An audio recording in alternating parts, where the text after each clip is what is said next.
नमस्कार दोस्तों, नई वीडियो में आप सभी का फिर से स्वागत है। और आज का वीडियो उन सभी एस्पिरेंट के लिए काफ़ी महत्वपूर्ण होने वाला है जो कि 2026 में अटेम्प्ट दिया था या फिर जो 2027 में अपना प्रीलिम्स देने वाले हैं। तो आज के वीडियो में हम लोग बात करेंगे कि जिन्होंने 2026 में अपना अटेम्प्ट दिया और जिनका पेपर भी क्या अच्छा नहीं हुआ या फिर जो बाउंड्री लाइन पर।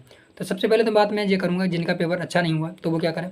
अभी इन बातों पे ना फोकस करें कि इस समय काफ़ी चर्चा में चल रहा है कि पेपर बहुत बेकार आया था, पेपर बहुत टफ आया था, इसको लेकर के कुछ मतलब कि कोई आंदोलन कर रहा है, कोई कुछ कर रहा है। तो मैं आपको बहुत ही रियलिटी बताऊँ कि पिछले 4 से 5 सालों से मैंने जो देख रहा हूँ वो यही है कि हर साल यही होता है कि पेपर जब आता है तो अगर बहुत ईजी आ जाए तो ईजी पर बात होती रहती है 10 से 15 दिन, जब तक कि यूपीएससी का रिजल्ट नहीं आ जाता। और अगर बहुत टफ आ जाए तो उसके ऊपर बात होती रहती है कि बहुत टफ आया, बहुत टफ आया, जब तक कि क्या यूपीएससी का रिजल्ट नहीं आता तब तक की होता है। और मान के चलिए अभी क्या 4 से 5 दिन ऑलरेडी हो चुके हैं और 15 दिनों के अंदर अंदर क्या यूपीएससी का जो प्रीलिम्स है उसका रिजल्ट आ जाएगा। तो उसके बाद में क्या फिर सभी 2027 पर फोकस हो जाएंगे। तो इससे अच्छा क्या आप लोग क्या अभी 2027 में ही फोकस हो जाइए जिनका प्रीलिम्स अच्छा नहीं हुआ है। और वहीं बात रही वो जिनका प्रीलिम्स क्या अभी अच्छा हो गया, यानी कि जिनको लग रहा है कि उनका प्रीलिम्स क्लियर हो जाएगा या फिर जो बाउंड्री लाइन पे, तो वो क्या कर सकते हैं, वो अपना बस एक ही काम करें, अपने मेंस की तैयारी में जुट जाए। क्योंकि अगर प्रीलिम्स क्लियर हो गया तो उन्हें मेंस देना ही देना है और मेंस तो मतलब कि तैयार करना ही पड़ेगा।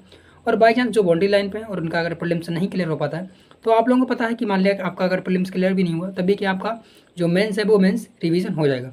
तो आपको बस यही करना है, अभी क्या फालतू की बातों में नहीं पढ़ना है कि प्रीलिम्स में मतलब कि पेपर कठिन आया, ये क्वेश्चन मतलब कि यूपीएससी का मतलब कि जो भी क्वेश्चन है उसका आंसर के मतलब कि आप आंसर की को गलत बता रहे हैं या फिर जे भी। इस तरीके से मैंने काफ़ी वीडियो मतलब कि देख रहा हूँ कि कुछ बोल रहे हैं कि यूपीएससी की आंसर की गलत है या फिर इस आंसर को मैं चैलेंज कर रहा हूँ, जे है वो है, मतलब कि फालतू की बातें हैं जो कि एक तरीके से यूपीएससी एस्पिरेंट उसको डिस्ट्रैक्ट कर रही है।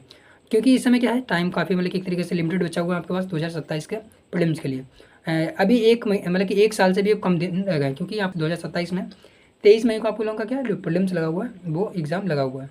तो इस बात को लेकर के आप समझ गए होंगे कि जिसका प्रीलिम्स क्लियर हो रहा है तो वो अपना मेंस में लग जाए, और जिसका प्रीलिम्स पता है कंफर्म हो गया कि नहीं क्लियर होगा इस बार, तो बोलो कि अपना 2027 के प्रीलिम्स में जुट जाए। और इसके लिए मैंने कई बार मतलब कि स्ट्रेटजी के ऊपर बात की है कि अभी आप लोग क्या कोशिश कीजिए कि डेली जो एमसीक्यू है, डेली एमसीक्यू सॉल्व करने की आदत बना लीजिए कि सुबह उठते ही आपको करंट अफेयर्स पढ़ना है, करंट अफेयर्स के साथ साथ लगभग 15 से 20 जो एमसीक्यू है उनको सॉल्व कीजिए, वो आपकी डेली हैबिट में बन जाएगा। और कोशिश कीजिए पढ़ने से पहले आप एमसीक्यू को सोल्व कर लीजिए। इससे आपको क्या होगा, आपके सामने अगर कभी भी बिना पढ़ा हुआ टॉपिक आएगा तो उसको आप क्या नॉर्मली अपने गेस वर्किंग से सीख जाएंगे कि कैसे इसको अटेम्प्ट करना है।